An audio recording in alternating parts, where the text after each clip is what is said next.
안녕하세요. 저는 아들 쌍둥이 키우느라 시간 가는 줄 모르고 바쁘게 살고 있는 30대 주부입니다.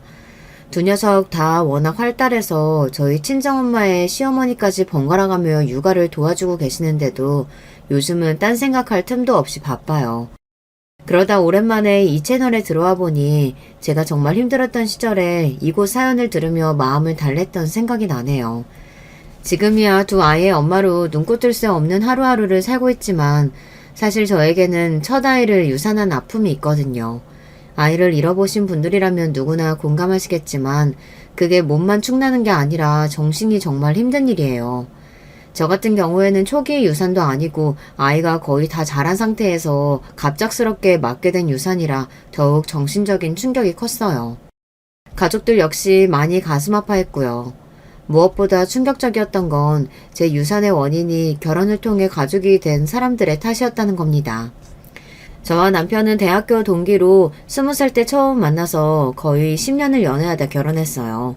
삼형제 중 막내인 남편이 형들보다 더 늦게 결혼하긴 했지만 저와 연애를 시작한 지 얼마 안 되어서 서로 양가 부모님을 소개받았습니다. 이제 가 성인이 된 20살 풋내기들이었기 때문에 그때까지만 하더라도 양쪽 부모님들 모두 결혼이라는 먼 미래를 생각하기보단 제 아이들과 잘 지내주기를 바라는 마음으로 맛있는 것도 사주시고 서로 편하게 대해주셨어요. 남편은 삼형제 중 막내 아들이에요. 결혼을 한 건 삼형제 중 막내인 남편이 가장 마지막이었지만 저희 시부모님과 가장 먼저 만나고 가장 길게 인연을 지속한 것은 3명의 며느리 중 막내인 저였습니다. 그런 만큼 저와 시부모님 사이도 제법 돈독한 편이었고요. 시댁에서 가장 먼저 결혼을 한 건 둘째 형님이었어요. 제가 듣기로는 같은 직장의 사내 커플인 걸로 알고 있었습니다. 연애를 시작한 지 얼마 되지 않아 동서가 임신을 하는 바람에 부랴부랴 결혼을 하게 되었죠. 갑작스러운 둘째 아들의 속도 위반 소식에 시댁이 발칵 뒤집혔으나 미성년자도 아니고 성인 간에 생긴 일을 빠르게 수습하고 결혼해 사태가 일단락되었습니다. 사실 요즘 다 큰 성인의 속도 위반 정도야 잠깐 입방에 오르내리고는 금세 잊히는 흔한 이벤트 아니겠어요. 첫인상이 어찌되었건 집안에 첫 손자를 안겨주기도 했으니 수더분한 시부모님 성격에 속도 위반한 며느리를 트집 잡으실 분들도 아니고 무던히 잘 지내시는 걸로 알고 있어요. 그 다음은 첫째 형님 차례였죠. 첫째 형님은 저희 남편하고 나이 차이가 띠동갑이세요. 둘째 형님하고는 7살 차이가 나고요. 가뜩이나 결혼이 늦은 상태였는데 저보다 7살이나 어린 동생이 덜컥 결혼하더니 그해 바로 아이까지 낳으며 첫째 형님에 대한 결혼 압박이 심했던 걸로 알고 있습니다. 결국 첫째 형님은 시어머님 손에 이끌려 가입하게 된 결혼정보회사에서 만나게 된 분과 결혼에 골인하셨어요. 나중에 시어머니께 듣기로는 결혼정보회사에 가입한 이후로도 거의 10분 가까이 여성분을 만나보신 끝에 쉽지 않게 결혼하셨다고 하더라고요. 그러고 보니 삼형제 중 안정적인 연애 끝에 결혼을 하게 된 건 저희 부부뿐이었네요. 다른 손위의 두 동서들은 결혼을 위해 가족을 소개시키는 자리에서 시댁 식구들을 처음 만났다면 저 같은 경우에는 결혼 전에 이미 시댁 식구들과 모두 안면이 있었어요. 명절 때마다 꼬박꼬박 안부 인사를 전하고 종종 식사도 함께 했던 시부모님이야 당연하고 지금은 아주버님이 되신 남편의 두 형님들 또한 대학 다닐 때 이미 첫 인사를 마친 상태였어요. 그래서 저희가 나이가 차고 자연스레 결혼 이야기가 나왔을 때 양가 부모님 중 어느 한 분이 결혼을 반기에 드시는 분도 없었습니다. 저희 부부는 물론이거니와 양가 가족들 역시 때가 되면 저희 두 사람이 결혼하는 걸 당연하게 생각하고 계셨으니까요. 결혼 준비 잘 되어가고 있어요? 바쁘게 결혼 준비를 하는 와중에 그동안 따로 연락한 적이 한 번도 없었던 첫째 동서에게서 연락이 왔습니다. 네, 잘 준비하고 있어요. 제가 먼저 연락했어야 했는데 죄송해요. 뭐 앞으로는 먼저 챙기시면 되죠. 예의상 한 말에 당연하다는데 대꾸하는 첫째 동서 말에 당황했습니다. 아주버님들은 몇 번 뵌 적 있었으나 동서들을 처음 본 건 결혼 이야기가 오가며 양가 가족들에게 인사를 드리러 갔을 때가 처음이었어요. 물론 남편과 연애를 오래 했으니 형님들 결혼식에야 모두 참석했지만 그때야 신부 대기실에 잠깐 들어가 인사만 하고 나온 게 전부였으니까요. 그래서 사실 동서들이 어떤 사람인지는 아직 잘 모르는 상태였습니다. 인사드리러 갔을 때야 사실 어른들 뵈러 간 거나 마찬가지이니 두 사람과 이야기 나눌 기회는 사실상 적었고요. 그런데 지금 말하는 걸 보니 걸려도 된통 걸렸다는 불길한 느낌을 지울 수가 없었습니다. 그건 그렇고 혹시 오늘 퇴근하고 시간 좀 되나? 우리 동서하고 같이 한번 봤으면 싶은데. 아, 그러실까요? 제가 오늘 일이 언제 끝날지 몰라서 퇴근하면 바로 전화 드릴게요. 만나자는 제안에 당황해서 덜컥 수락을 해놓고는 뒤늦게 이렇게 갑작스럽게 준비도 없이 만나는 게 잘하는 일인가 싶었습니다. 잠시 망설였으나 남편에게 전화를 걸었어요. 근무 시간에 어쩐 일이야? 무슨 일 있어? 그게 실은 아까 자기 큰형수님, 그러니까 첫째 형님께서 전화가 왔는데 말이야. 그렇게 제가 대강의 일을 남편에게 설명했습니다. 남편도 제 얘기를 들을수록 기분이 요상한 모양이었어요. 통화를 길게 한 건 아니었지만 말 몇 마디에도 느껴지는 뉘앙스라는 게 있잖아요. 아무리 편견을 갖지 않고 생각하려고 노력해봐도 좋은 뜻으로 저를 부르는 것 같지가 않았습니다. 퇴근 후 연락을 드리니 첫째 형님이 본인 집 근처로 오라고 그러더군요. 그것부터가 기분이 쎄했어요. 일단 알았다고 하고 약속 장소로 나갔습니다. 동서 둘은 저보다 조금 일찍 도착한 것 같았습니다. 두 사람 모두 제 곁에 같이 들어오는 남편을 보고 당황한 것 같았습니다. 그런 제 두 형수 앞에 선 남편이 웃으며 너스레를 떨었어요. 형수님들 여기서 다 뵙네요. 제가 저 사람 서프라이즈 해주려고 회사 앞으로 말 안 하고 데리러 갔는데 오늘은 저랑 못 놀아준다잖아요. 그래서 캐물었더니 형수님들 뵈러 간다기에 저도 따라왔어요. 혹시 제가 눈치 없이 여자들 노는데 끼어든 건가요?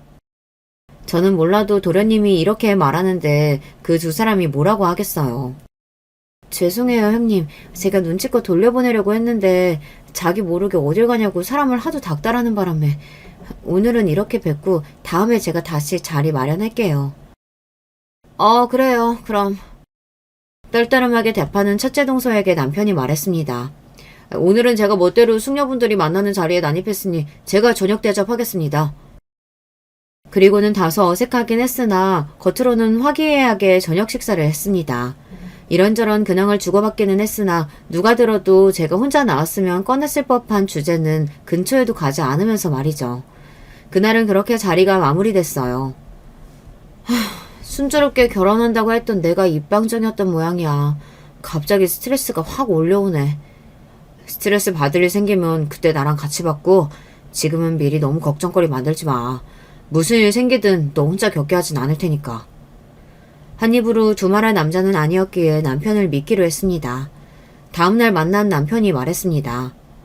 어머니나 형들이나 별일 없다고 하는 걸 보니 따로 무슨 일은 없는 것 같아. 아니면 그 두 분만 뭔가 작당한 게 있다든지. 자기 정 마음에 걸리면 내가 이번에도 따라 나갈까? 자기 찬스는 저번에 이미 썼는데 또 그럴 순 없지. 그랬다가 이번에는 정말로 거짓말이고 들통날걸? 어찌됐든 평생 볼 사람들인데 그냥 피할 수만은 없어. 나가봐야지. 차라리 그냥 얘기 들어보면 막상 별 얘기 아닐 수도 있잖아.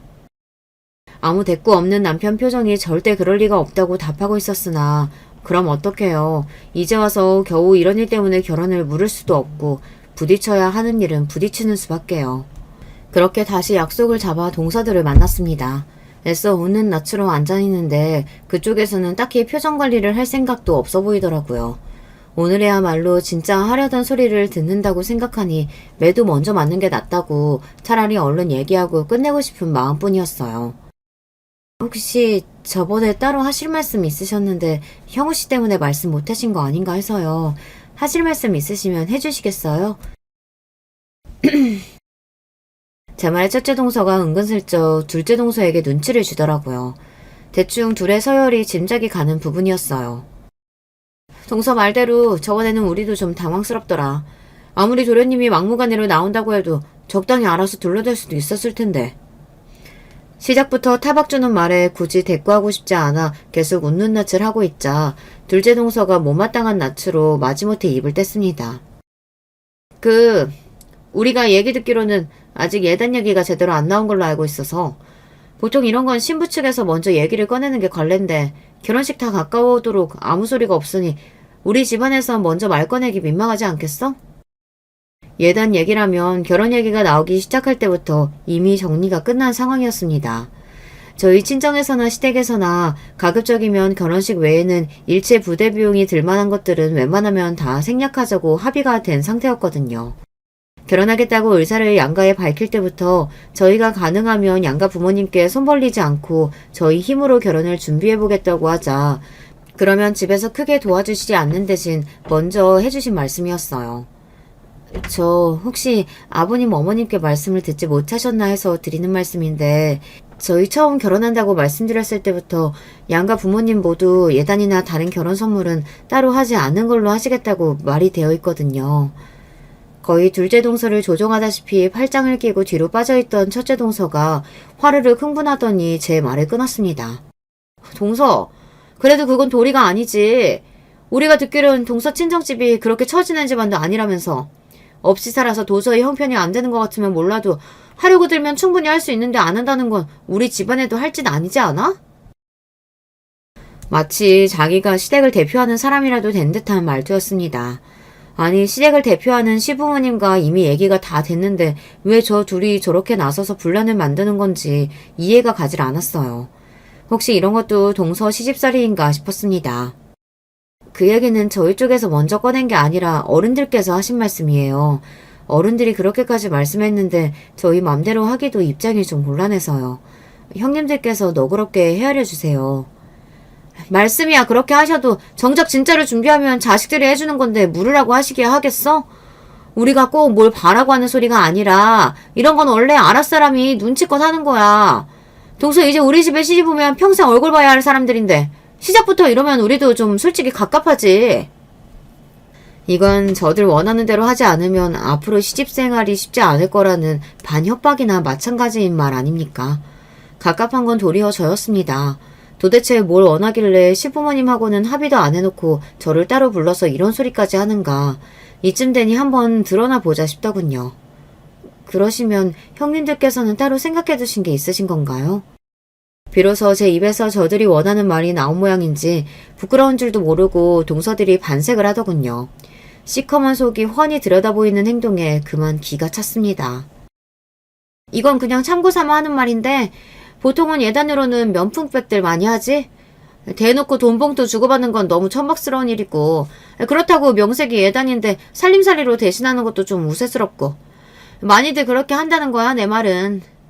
돈봉투 주고받는 게 천박한 줄 아시는 양반이 아직 시집도 안 온 손아래 예비동서한테 예단으로 명품백을 요구하는 건 천박한 줄 모르는 모양입니다. 사실 그깟 명품백 하려고 치면 못할 것도 없었죠. 동서는 말 맞다나 저희 친정이 유복한 것도 사실입니다. 하지만 저희가 먼저 해드리고 싶은 마음이 우러나서 하는 거면 몰라도 꼭 무슨 빚받으러 온 사람 마냥 경우 없게 명품백 내놔라 하는 건 정말 아니다 싶었습니다. 형님들께서 무슨 말씀 하시는 건지는 알겠어요. 하지만 저도 이 자리에서 생각지도 못하게 갑작스럽게 듣게 된 말이고 결혼은 둘이 같이 하는 건데 저 혼자 결정한 문제는 아닌 것 같아요. 형우 씨하고 같이 의논해서 결정하도록 하겠습니다. 제 남편 이름이 나오자 두 사람 얼굴이 다시 시뻘겋게 달아올랐습니다. 동서 진짜 말귀 못 알아듣는 사람이네. 저번에 도련님 달고 올 때부터 조짐이 보이더니만 이렇게 여자들끼리 말 나올 때마다 신랑 들먹일 거야? 누군 신랑 없어? 형님, 솔직히 저는 형님이 왜 이렇게까지 날카롭게 반응하시는지 모르겠어요. 저 나름대로 한 식구 될 사이끼리 잘 지내보고 싶어서 마음에 걸리는 것들이 있더라도 언행도 특별히 조심했던 것 같은데 그렇게 말씀하시면 저도 좀 서운하네요. 제가 막내 며느리로 들어가는 거긴 하지만 그렇다고 정말로 형님 아랫사람인 건 아니잖아요. 어머, 얘 말하는 것 좀 봐. 형님 말씀하시는데 벌써부터 토나면 되겠어? 우리가 뭐 그렇게 서운한 얘기를 했다고 지금 그렇게 예민하게 굴어. 동서, 지금까지는 그렇게 살았을지 몰라도 시집와서까지 그러면 안 돼. 손윗 사람한테 그러는 거 아니야. 저들이 제 손윗 사람이지 저한테 명령해도 되는 사람이라는 뜻은 아니지 않습니까? 애초에 제 의견 같은 건 들을 생각도 없는 사람들한테 차분하게 이야기를 해봤자 결론이 달라질 것 같지 않았습니다. 그리고 제가 지금 굽히고 들어가면 결혼생활 내내 저를 호구 취급할 게 뻔했습니다. 굽히는 것도 굽혔을 때 그걸 너그럽게 받아주고 아랫사람한테 베풀 줄 아는 제대로 된 윗사람한테나 해당되는 이야기죠. 어차피 저 둘이랑 앞으로 잘 지내는 건 텄구나 싶어 그냥 제 할 말을 했습니다. 형님, 아랫사람이라고 윗사람 하는 말에 아무런 의견도 감정도 없이 무조건 따라야 하는 사람은 아니라고 생각해요. 그렇게 따지면 지금 형님들도 아버님, 어머님 의견 무시하시고 저 따로 불러내서 말씀하시는 거잖아요. 저희 예단 문제에 불만 있으시면 먼저 가족들끼리 말씀하셔서 저희와 같이 얘기해보자고 말씀을 해주셨더라면 더 좋았을 텐데요.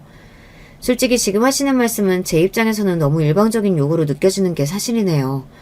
형님들 가슴에 손을 얹고 생각해보세요. 지금 저한테 하신 말씀들 다른 가족들 들어도 부끄럽지 않으실 자신 있으세요? 답은 형님들도 잘 아시리라 믿습니다. 그럼 저 먼저 일어나 보겠습니다. 다음에 뵐 때는 웃으면서 뵐 수 있었으면 좋겠어요. 기막혀하는 두 동서들을 남겨둔 채 먼저 자리를 떴습니다. 이대로는 도저히 안 되겠다 싶어 제 생각을 내지르긴 했으나 시작부터 갈등을 떠안게 된 제 입장에서는 이런 상황 자체가 너무 부담스러웠습니다. 너그러운 분들 시부모님으로 모시게 되어 난 참 복이 많은 사람이라고 생각했는데 이런 장애물이 있을 거라고는 생각도 못 해봤어요. 방금 상황을 다시 떠올리니 머리가 지끈지끈거렸지만 나오자마자 본인에게 바로 연락하라는 남편이 신신당부했던 탓에 전화기를 집어들었습니다.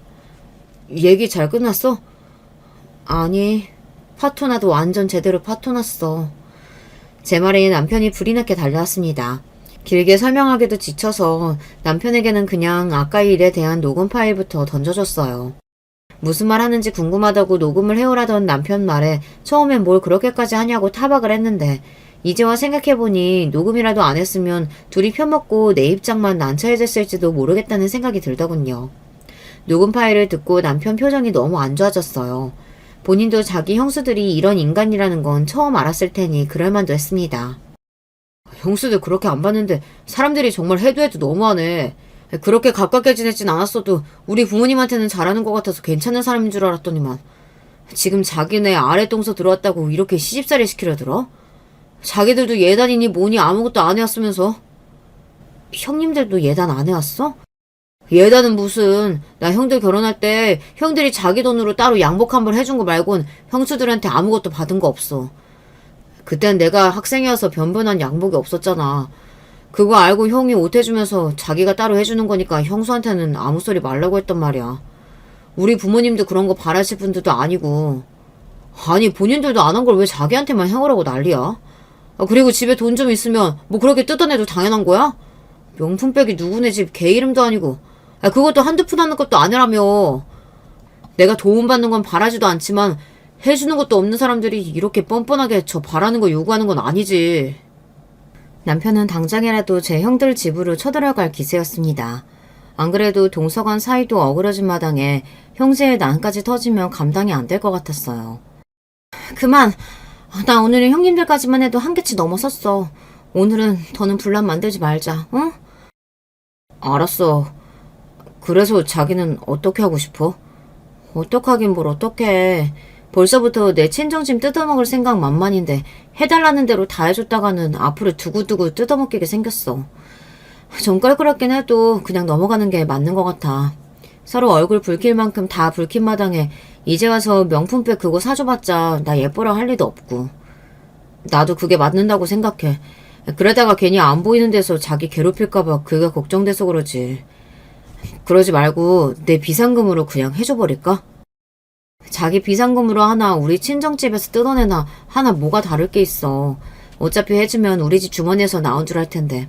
하지마 그냥. 말은 그렇게 하면서도 솔직히 저도 후환이 두렵긴 하더라고요. 그래서 밑밥 삼아 보험을 하나 들어두기로 했습니다. 시부모님과 식사 자리에서 결혼 준비는 잘하고 있냐는 말이 나오자 남편이 기다렸다는 듯이 말했습니다. 내가 형수들 그렇게 안 봤는데 이번에 정말 사람이 다시 보이더라고요. 하지 말라니까. 제가 말리는 신용을 했습니다. 그걸 보고 시부모님이 무슨 일인가 싶어 놀라 물으셨습니다. 왜? 무슨 일 있었니? 아니 글쎄 이 사람만 따로 불러내서는 대놓고 자기들 명품백 해달라고 하더라니까요. 어른들끼리 이미 다 얘기 끝난 걸 이 사람만 굳이 따로 불러서 그러는 바람에 이 사람 입장이 얼마나 난처했다고요. 그게 무슨 소리야? 예단 안 하기로 얘기 끝난 게 언제적 일인데. 어머 그게 정말이야? 우리한텐 그런 기미는 일절 안 보이더니 얘만 따로 불러서 그런 소리를 했어? 이 사람이 괜한 소리라고 했어. 어머님 아버님 별일 아니에요. 잘 지나갔으니까 걱정하지 마세요. 그건 아니지. 집안 어른들 입장도 있는데 저들끼리 명품백 해달라고 했다니. 제 시합이 입장은 생각도 않고 우리가 이렇게나마 알았으니 다행이지. 안 그랬으면 산후내외께 우리 집안이 얼마나 우스워졌겠어. 우리 내외를 얼마나 우습게 봤으면 이렇게 생각 없는 짓을 벌여. 세 사람 잘 적응하도록 도와줘도 모자랄 판에 아직 시집도 안 온 사람한테 할 소리가 따로 있지. 이건 그냥 넘어갈 일이 아니다. 예상대로 시어머니와 시아버지 모두 개념 없는 동서들 행동에 화가 많이 나셨습니다. 올바른 두 분 성정을 생각했을 때 당연한 반응이었어요. 본인들은 자식들 결혼시키며 어떻게든 부담을 줄여주시겠다고 자취세 장가 보내면서도 한 번도 예단 요구하신 적이 없으신 분들인데 정작 그렇게 드린 며느리들끼리 작당을 하고 두 분 얼굴에 먹칠을 했으니 화가 단단히 나실 법도 했죠. 그러나 그렇게까지 일이 커지는 것은 바라지 않았기에 저는 시부모님께 부탁드렸습니다. 아버님, 어머님, 이 문제로 일이 더 커지면 제가 형님들 뵙기가 너무 불편할 것 같아요. 사실 좋은 일 앞두고 이런 문제 생긴 것만으로도 앞으로 저를 생각경 끼고 보실까봐 지금도 좀 불안해요. 저를 봐서라도 이번 한 번은 그냥 조용히 넘어가 주세요. 저도 저희 친정 부모님께는 이 말씀 안 드렸어요. 이번엔 그냥 없던 일로 치고 혹시나 다음에 비슷한 일이 생기면 그때 말씀하셔도 늦지 않을 거예요. 집안에 며느리가 셋씩이나 되니 이런 일도 다 생기는구나.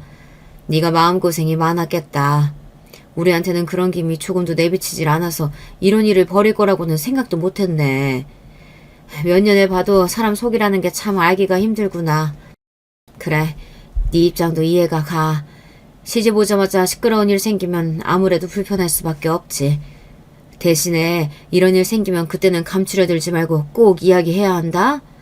이건 네 문제이기도 하지만 우리 집안 전체의 일이기도 해. 너 혼자 떠안는 일 절대 아니니까 내 말 명심하고. 그래, 이 사람 말이 100번 맞다. 자식들이 잘못하면 바로 잡아주는 게 부모 역할인 거야. 지금이라도 당장 혼내주고 싶다만 네가 난처하게 둘 수는 없으니 이번만큼은 네 말대로 하마. 네, 감사해요. 저도 앞으로 행동에 더 신경 쓸게요. 이건 네가 조심할 일이 아니라도 그러네. 얘 형우야, 너도 유나한테 더 신경 쓰고 이럴 때 남편이 확실하게 아내 편이 되어줘야 하는 거야. 그럼요. 당연히 신경 써야죠. 이렇게 저희가 원하던 방향대로 이야기가 정리되었습니다. 좀 약은 것처럼 느껴지는 부분이 없지 않아 있었지만 그쪽은 쪽수가 둘이고 저는 하나인데 이 정도 밑밥은 깔아둬야 나중에라도 그 둘에게 구박을 당해 제 편을 들어줄 사람이 한 사람이라도 더 생기지 않겠어요. 그렇게 두 동서들과는 여전히 껄끄러운 채로 저희 두 사람의 결혼식이 무사히 끝났습니다.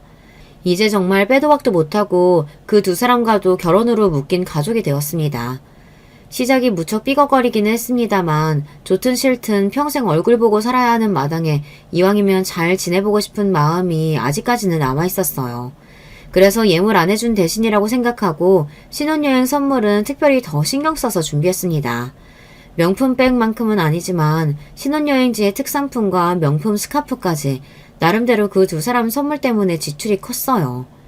처음부터 욕심을 숨기지 않은 사람들이었기에 그걸로 태도가 돌변할 거라는 기대는 하지 않았지만 본전치기라도 됐으면 싶었죠. 그냥 올해도 뭘 이렇게 많이 준비했어. 우리 선물 사느라 너희는 양껏 쓰지도 못했겠다. 정성껏 준비한 선물에 기뻐하시면서도 금세 저희를 걱정하시는 시어머니셨습니다. 저렇게 말씀해 주시니 선물한 저희도 뿌듯했어요. 제가 애초에 많은 걸 바란 게 아니었습니다. 서로 따뜻한 말 한마디씩 주고받으면 듣는 사람도 받는 사람도 기쁘잖아요. 그런데 죽어도 좋은 소리 못 들으면 주고 싶은 마음이 싹 사라지고 말겠죠. 스카프네? 신혼여행이라 좋은 거 먹고 다니느라 부족하긴 했나 보네. 신혼여행이라 좋은 거 먹고 다니느라 부족하기는 했나 보다. 바로 이런 게 줬던 것도 뺏고 싶다는 거겠죠. 애초에 제 것도 아니었던 명품백을 못 받으니 제게 빼앗겼다는 생각이라도 드는 모양인지 명품 스카프 정도로 그 욕심을 채우기에는 역부족이었나 봅니다. 그래도 눈치가 있으면 시부모님 앞에서는 조심하는 척이라도 할 텐데 제가 미워 보이는 마음이 너무 커서인지 할 말 못할 말도 못 가리는 것 같았습니다. 차라리 그럴수록 제 입장은 유리해질 테죠. 그 자리에 앉아있는 모두가 제가 동서에게 부당한 대우를 받고 있음을 증명해줄 증인이 되어줄 테니까요.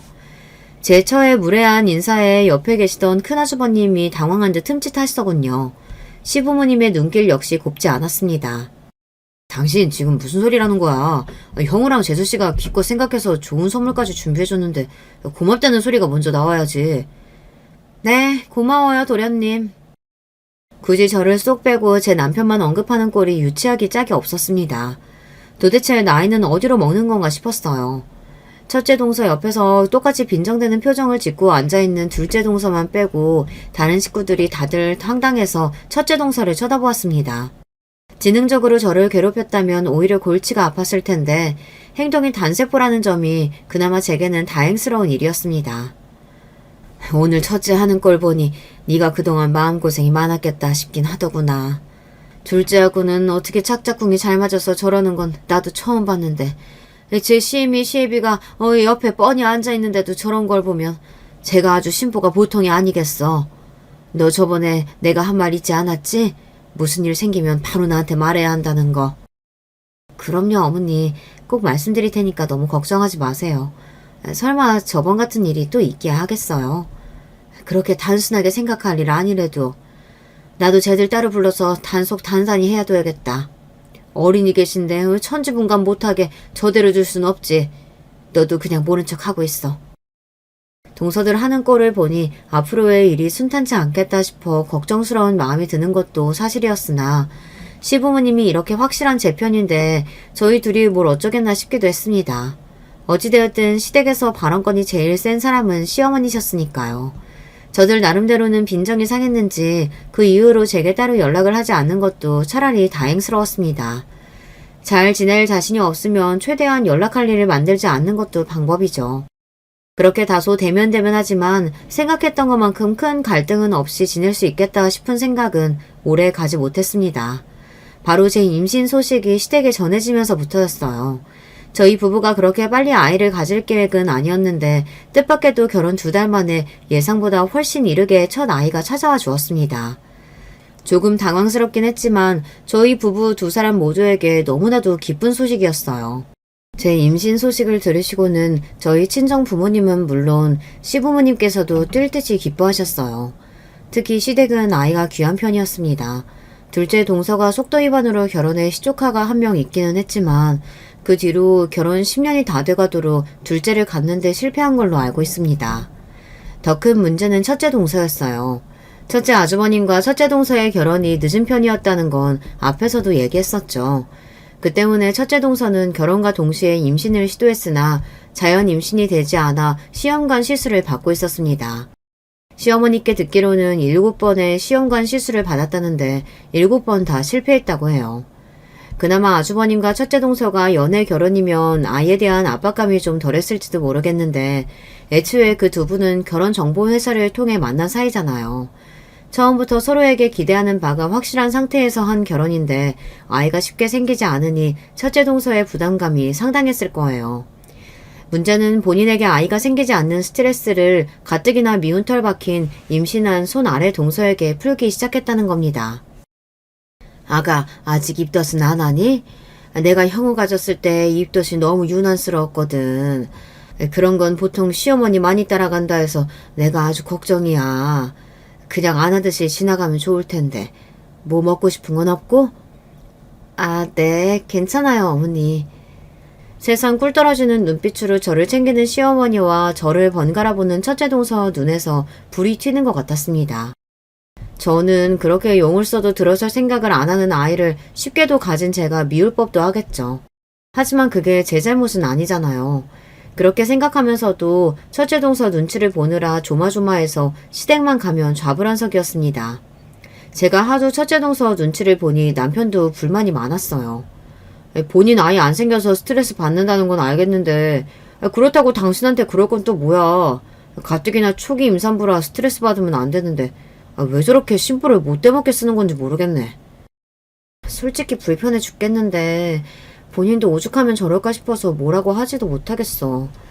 벌써 40이 다 되셨는데 얼마나 조마조마하겠어.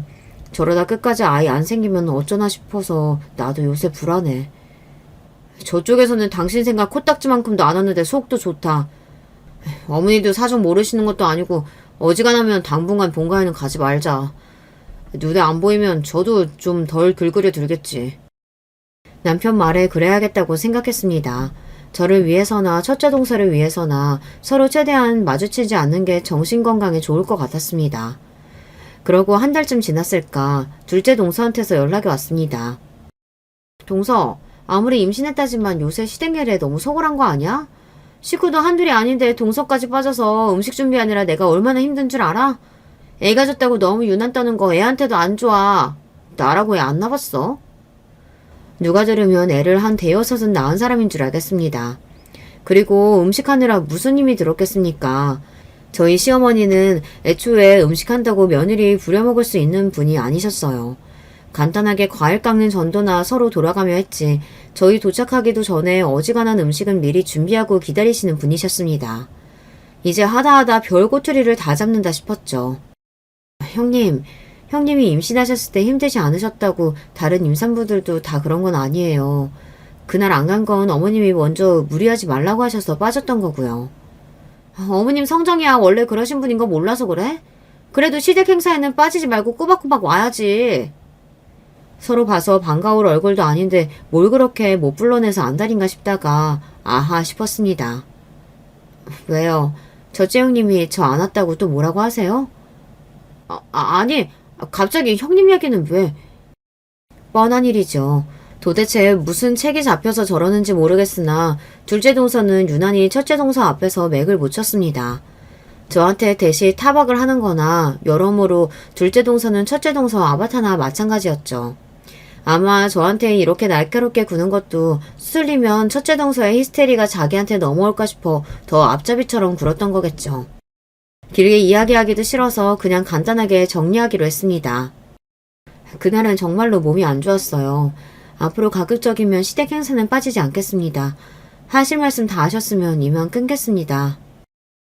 가뜩이나 임신하고 몸이 물에 젖은 손뭉치같이 무겁게 느껴졌는 차에 임신했다고 유난 떠는 사람 취급까지 당하니 기분이 확 가라앉더라고요. 친정엄마에게 전화해서 하소연을 했더니 엄마가 저 대신 더 화를 내주셨습니다. 아니 자기도 애 낳아봤다는 사람이 어쩜 그렇게 말을 매몰차게 해? 모르는 사람이라도 임산부인 거 알면 그렇게는 안 하겠다. 동서 둘이라고 있는 게 둘 다 저 모양이니 정말 어쩌면 좋아. 너 행여나 저것들 하라는 대로 다 따라가면 안 된다. 저런 부류는 하나 해주면 하나 더 뽑아먹겠다고 안달난 것들이야.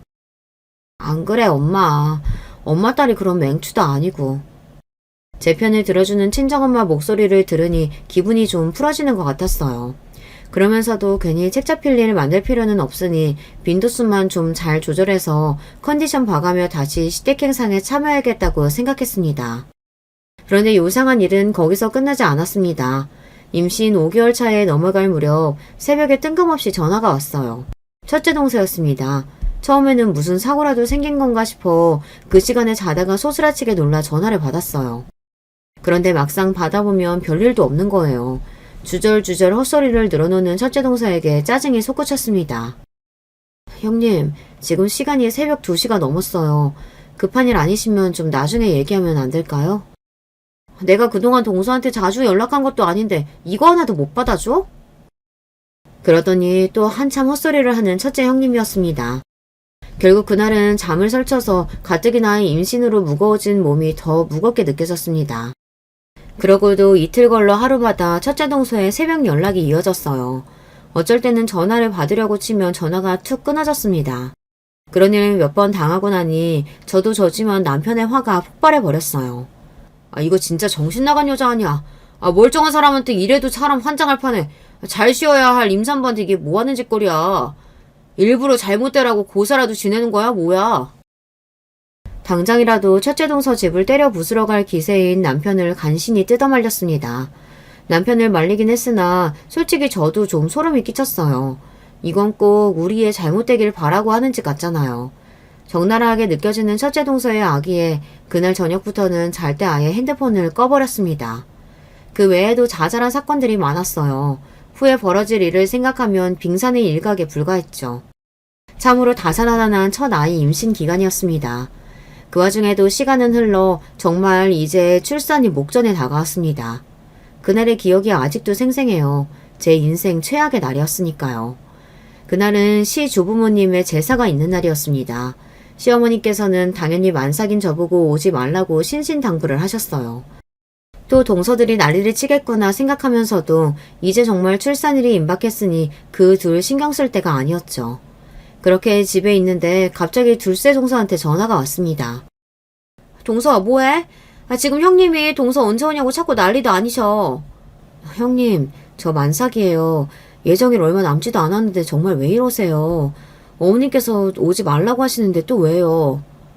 어머님 친구분 사고 나셨다 그래서 급하게 나가셨어. 가뜩이나 손도 부족한데 동서라도 와서 도와야지. 정말이지 짜증이 솟구쳤습니다. 그게 지금 며칠 있으면 애 낳아야 할 사람한테 할 소리입니까? 그때 그 난리를 치든 말든 전화를 끊어버렸어야 했는데 둘째 동서 말에 정신이 번쩍 들었습니다. 동서 안 오면 형님이 당장이라도 동선에 쳐들어갈 기세야. 동서도 그건 싫을 거 아니야. 와서 하는 신용이나 좀 하다가 가. 최근 첫째 동서의 행동이 상식적인 편은 아니었죠. 정말 저희 집으로 달려오고도 남을 사람이었기에 무거운 몸을 억지로 일으켜 결국 시댁으로 향했습니다. 제가 도착하자마자 기다렸다는 듯이 둘째 동서가 뒤집개를 제 손에 쥐어주더군요. 왜 이렇게 늦어? 시간 없어. 얼른 전부터 붙여. 뒤에서 눈을 세모로 뜨고 첫째 동서가 저를 노려보더군요.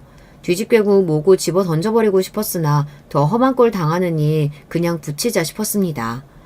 그렇게 서서 육전을 한 20장쯤 붙이고 나니 가뜩이나 임신으로 부은 종아리가 터질 것 같았습니다. 허리도 너무 아팠고요. 무엇보다 음식 냄새가 너무 역하게 느껴졌어요. 그 자리에 더 서 있다간 토할 것 같아서 냅다 방으로 들어가 드러누워 버렸습니다. 그러자 기다렸다는 듯이 첫째 동서가 득달같이 쫓아들어왔어요. 이게 지금 뭐하는 짓이야? 애 가진 유세는 저 혼자 다 떨지. 당장 나가서 마저 붙이지 못해? 형님, 진짜 해도 해도 너무하시네요. 저 지금 만삭이에요. 이러다 우리 애 잘못되면 책임지실 거예요? 이게 이젠 협박까지 해? 야, 너 진짜 꼴값 떨지 마. 너 하는 짓 보면 내가 아주 속이 뒤집어져. 그래, 나라고 애 안 낳았어. 그 정도로 해 어떻게 안 되니까 얼른 형님 말씀 들어. 진짜 왜들 이래요? 첫째 동서가 아예 팔을 걷어붙이고 저를 억지로 일으켜 세웠습니다. 그만 좀 하세요. 진짜 미쳤어요? 그 말에 첫째 동서 눈이 뒤집히더니 정말 미친 여자처럼 제 뺨을 후려쳤습니다. 그 임에 제가 바닥으로 철퍽 주저앉았습니다. 순간 배에서 이로 형용할 수 없을 정도의 극심한 고통이 몰려왔습니다. 그러더니 금세 제 주변이 피로 물들기 시작했어요. 제가 배를 부여잡고 고통을 몸부림치자 그 두 여자 낯빛도 질리기 시작했습니다. 어떡해 형님, 어떡해요? 그나마 둘째 동서가 먼저 정신을 차렸는지 119에 전화를 했습니다. 곧 출동한 119에 급히 후송되었으나 병원에 도착했을 때 이미 저희 소중한 첫아이는 제 곁을 떠난 후였어요. 정신을 차렸을 때 남편이 제 손을 부여잡고 오열하고 있었어요. 아이가 떠나가고 반쯤 꺼진 배를 보며 다시 정신이 나갈 것 같았습니다. 내가 그것들 가만 안 둘 거야. 그것들 피눈물 흘리게 해줄 거야. 여보, 정신 차려봐, 여보. 의식이 꺼져가는 와중에 남편의 애처로운 목소리가 떠나질 않았어요. 다시 깨어났을 때 남편은 곁에 없었습니다. 대신 저희 친정 부모님과 시부모님이 제 곁을 지키고 계셨죠. 시부모님은 저희 부모님 앞에서 죄인 꼴을 하고 계셨어요. 어떻게 이런 일이 있을 수가 있어요, 사돈. 세상에 어떻게 그런 악기들이 다 있습니까? 애 꼴 좀 보세요. 이게 사람입니까? 사돈만 믿고 우리 아이 그 집에 보내놨는데 어떻게 이런 일이 생길 수가 있어요? 죄송합니다, 사돈. 저희가 정말 사돈 뵐 낯이 없습니다. 죄송합니다. 허리를 젓고 제 친정엄마에게 빌고 있는 시어머니를 보고는 그만 눈을 질끈 감아버렸습니다. 하루 이틀이 지나자 몸 상태는 조금씩 나아졌으나 마음의 상처는 어찌할 도리가 없더군요. 이번 기간 내내 남편과 친정엄마가 제 곁을 지켰습니다. 저 사람이 회사는 어쩌고 저러나 싶었으나 물어볼 기운도 없었어요. 그렇게 입원한 지 사흘쯤 지났을까 뻔뻔한 인간들이 감히 제 병실을 찾아왔습니다. 도련님, 동서, 제가 잘못했어요. 한 번만 용서해주세요. 저 이러다 진짜 이혼당해요. 제발 고소 취하해주세요. 이 뻔뻔한 인간들이 감히 여기가 어디라고 찾아와? 형 둘 다 이혼남 만들 생각이에요?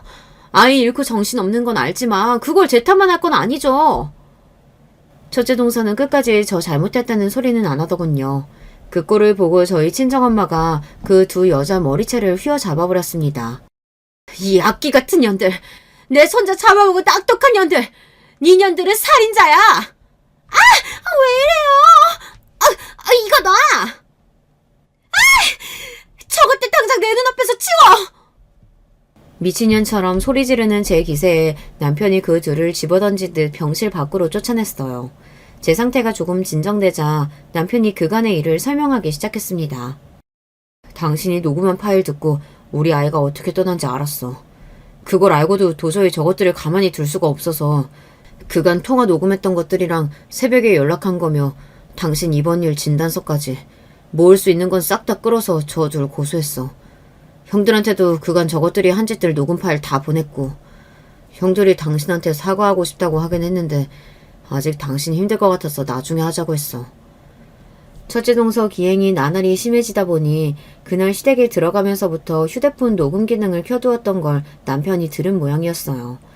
뿐만 아니라 일하느라 기본적으로 제 휴대폰에 통화 녹음 설정이 되어 있어 그간의 동서들 만행 역시 고스란히 남아있었어요. 고소할 근거는 충분했습니다. 하지만 그것보다 남편이 우리 아이 떠날 때의 상황을 그대로 들었을 일을 생각하니 가슴이 아팠습니다. 제 앞에서 고개도 못 들고 눈물을 떨구는 남편을 보니 아이를 잃은 건 저 혼자만이 아니었는데 저 사람이 어떻게 버텼을까 싶어 그제야 정신이 번쩍 들었습니다. 그렇게 남편과 얼싸안고 한참을 울었습니다. 남편과 슬픔을 함께 나누고 나서야 비로소 우리 아이가 떠났음을 인정하고 받아들일 수 있었어요. 제가 기운을 차린 것과는 별개로 그 둘을 가만히 둘 수는 없는 노릇이죠. 그 둘은 감히 남편과 저의 첫 아이를 죽인 철천지 원수였습니다. 저는 시댁 식구들이 다 모인 자리에서 선언했습니다. 저 두 인간들과 절대로 가족으로 지낼 수 없습니다. 고소 진행하는 건 물론이고 저 인간들 이 집에서 쫓아내지 않으시면 어머님 아버님 뵙기도 힘들 것 같아요. 아주버님들 역시 마찬가지예요. 저 사람들을 가족으로 계속 보고 살 순 없어요. 제 말에 시댁 공기가 무거워졌습니다. 그러나 아무도 제 뜻을 거스를 수는 없었어요.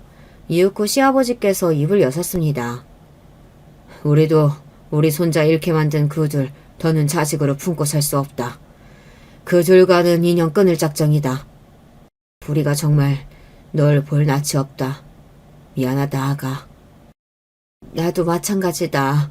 끔찍해서 그것들 얼굴 어떻게 보고 살겠니? 너 하자는 대로 다 할 테니까 너는 제발 네 몸만 생각해, 응? 언제나처럼 제 편을 들어주시는 시부모님 말씀에 차오르는 눈물을 꾹 참았습니다. 하지만 첫째 아주버님의 말씀은 저희 부부에게도 뜻밖이었어요. 저 도저히 그 사람이랑 같이 못 살겠어요. 재수씨 일도 정말 면목도 없지만 저도 더는 그 사람을 견딜 수가 없어요. 이혼하겠습니다. 그 자리에 모두가 깜짝 놀랐으나 첫째 아주버님의 심정을 이해하지 못하는 사람은 없었습니다. 심지어 시부모님도 이혼하겠다는 첫째 아주버님을 말리지 않았습니다. 제 형 말을 듣고 머뭇거리던 둘째 아주버님이 말씀하셨어요.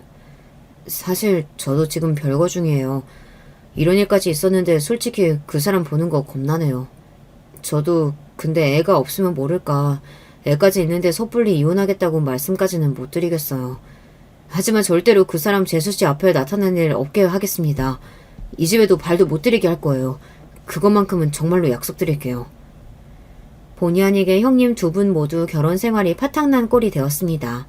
그게 100% 저 때문만은 아니었겠으나 마음이 무거운 건 어쩔 수 없었습니다.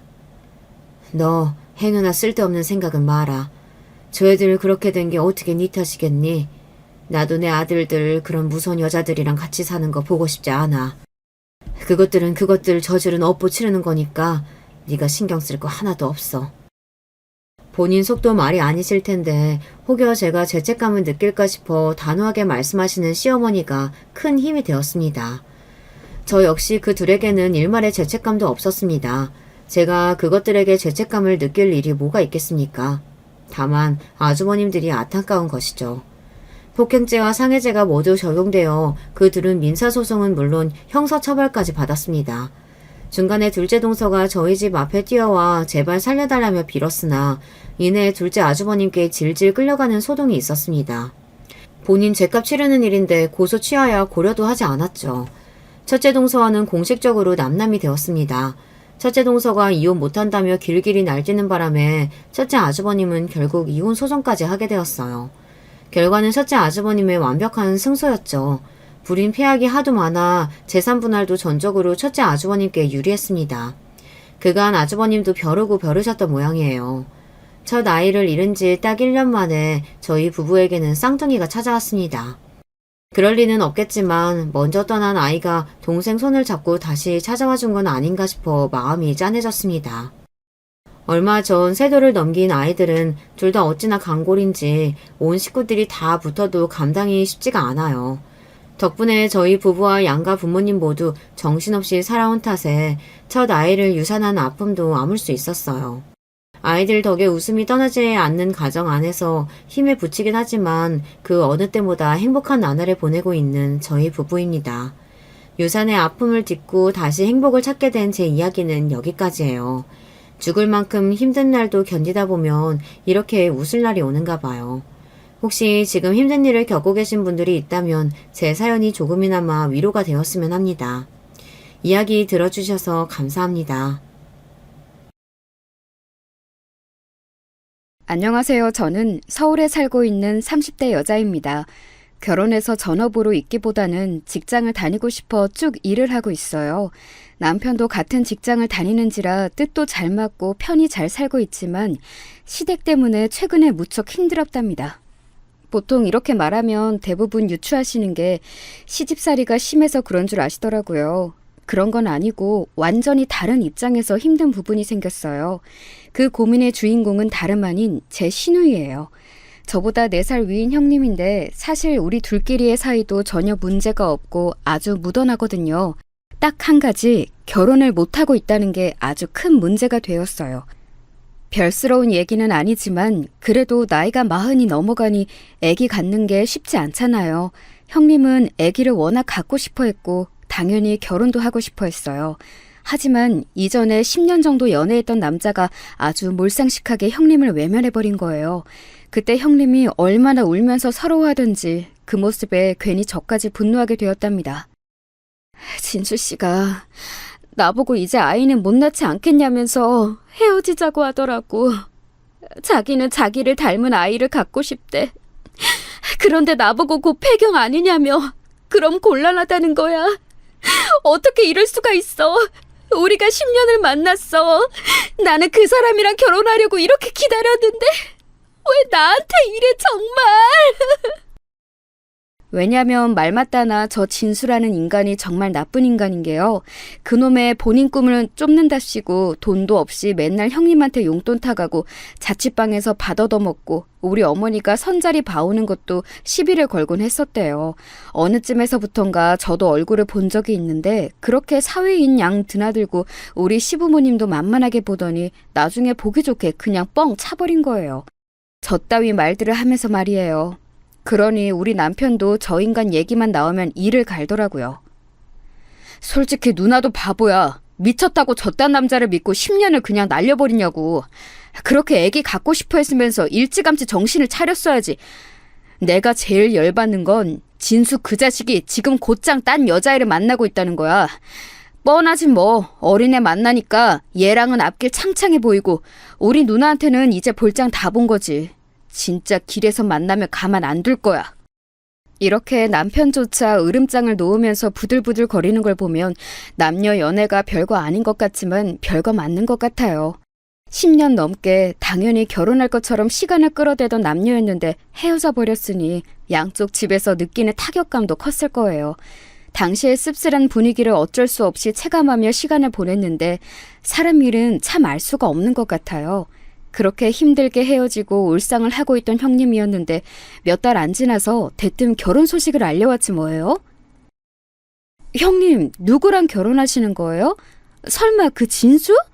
아니, 그 인간이랑은 2번 다시 안 본다고 하셨잖아요. 제 말에 형님은 흠칫 놀라시더니 이내 웃으면서 난감한 듯 말씀을 하시더라고요. 아, 참 옳게. 그 인간은 됐어. 걔 말고 나 대학 때 잠깐 만났던 사람이 있거든. 군대 가면서 헤어지고 못 봤는데 진짜 인연은 희한한 것 같아.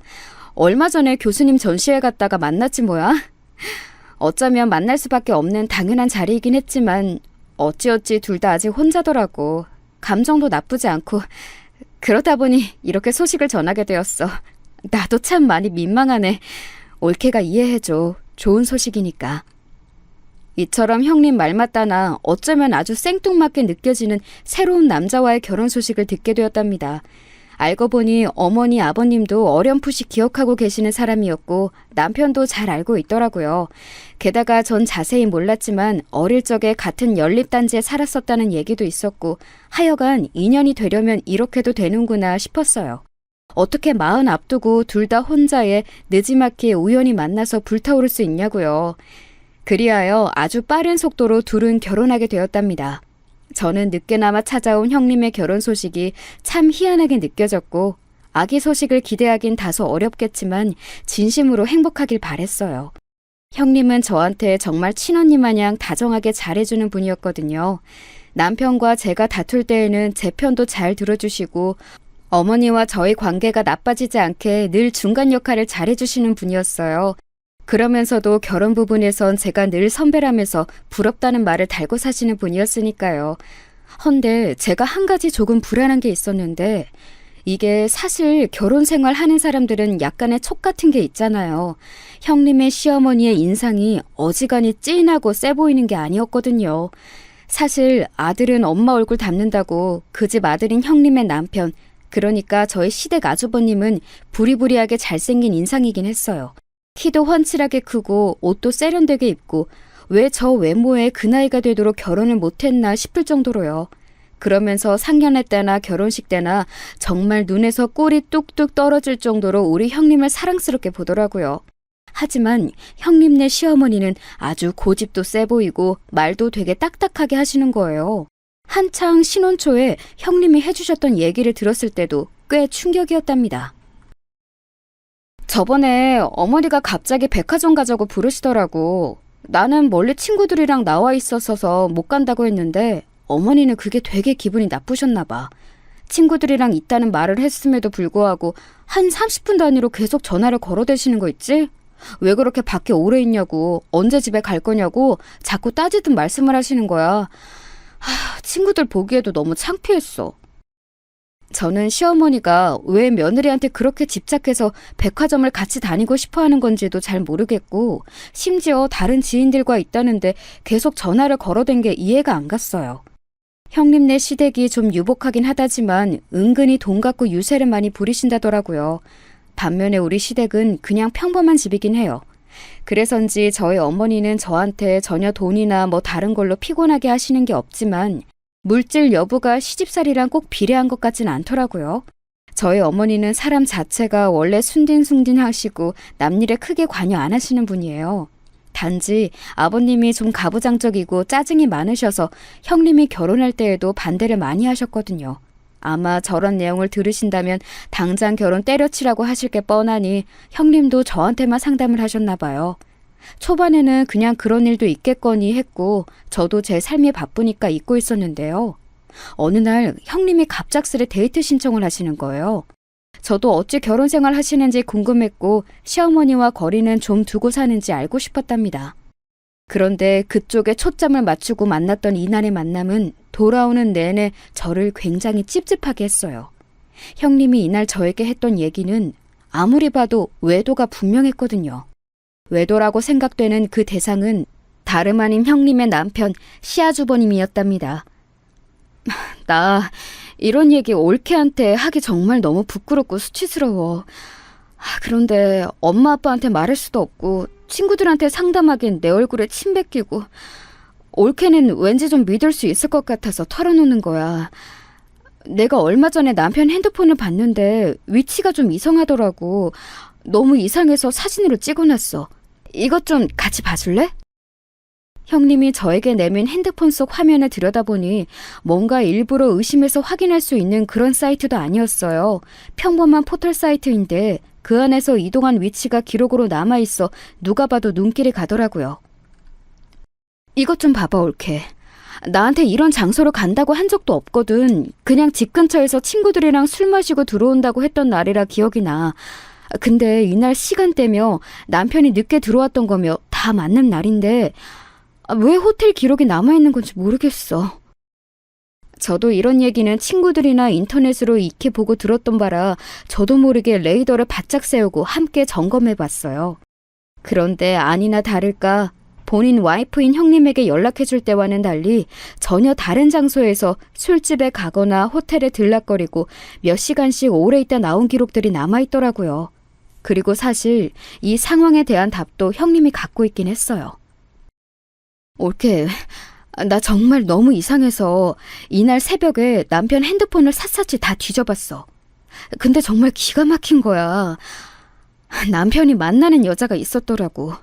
그것도 나보다 앞서 만나던 여자, 결혼하려던 여자였나 봐. 저번에 어머님이 가족들끼리 얘기하시다가 실수로 이름을 잘못 말하신 적이 있거든. 그때 고모님들도 아차 싶은 얼굴로 당황해서 나를 보시는데 아마 그 여자 맞는 것 같아. 결혼할 생각으로 오랜 만난 사람이라 집안 행사도 다 따라다녔고 어른들도 뒤늦게 입조심하시더라고. 근데 어떻게 이 여자랑 아직도 만나서 저렇게 돌아다닐 수가 있지? 이 말을 하는 형님의 표정은 정말 아주 허옇게 텅 빈 눈을 하고 아무 생각이 없어 보이더라고요. 앞만 봐도 100%이고 이건 결혼한 지 얼마 안 된 사이에서 있으면 안 되는 일이었어요. 조심스럽게 형님에게 제안을 했고 형님은 그걸 곧장 받아들이셨답니다. 하지만 저나 형님 둘 다 너무 순진했던 것 같아요. 그렇게 쉽게 매듭이 지어질 일이 아니었더라고요. 형님, 그러지 마시고 얼른 아주버님이랑 이 문제로 확실히 얘기하세요. 누가 봐도 외도 맞다고 보이는데요? 그리고 아주버님이랑 둘만 얘기하지 마시고 시댁 어른들에게도 알리는 게 낫겠어요. 나 정말 너무 가슴이 쿵쿵 뛰고 우울하고 미칠 것 같아. 그래도 어떻게든 해결을 봐야 될 것 같아. 그래야겠지? 힘들어하는 형님을 달래고 또 달래면서 결국 이 일을 본인 시댁에 알리실 수 있도록 도왔답니다. 하지만 그 이후로 벌어진 일은 정말 입이 다물어지지 않더라고요. 저는 이때라도 늦지 않았으니 얼른 형님을 그 집에서 빼내야 했던 것일까요? 나중에 남편을 통해서 들었는데 정말 엄청난 일이 벌어졌더라고요. 와, 나 미치겠다. 진수 그 자식하고 이제 좀 멀쩡한 인간이랑 만났나 했더니 매형 진짜 이번에는 내가 그냥 넘어가는데 또 이런 일이 있으면 못 참을 것 같아. 어쩜 인간이 그래? 글쎄, 이전 여자를 아직도 만나고 있는 것 같아서 누나가 그 집 어른들께 알렸다나 봐. 그런데 거기 시어머니가 난리를 치고 발작을 하더래. 어디 우리 아들 하는 일을 꼬치꼬치 따지냐고. 핸드폰은 왜 훔쳐보냐면서 별 상스러운 소리를 다 했다더라고. 단체로 머리가 어떻게 된 거 아니야? 게다가 핸드폰 훔쳐봤다고 매형은 매형대로 발을 탕탕 굴러대고 난리를 쳤다네. 저리 가라면서 밀었다는데 뭐가 뭔지 모르겠어. 아버지는 그것 때문에 지금 장난 아니야. 나 진짜 돌겠어.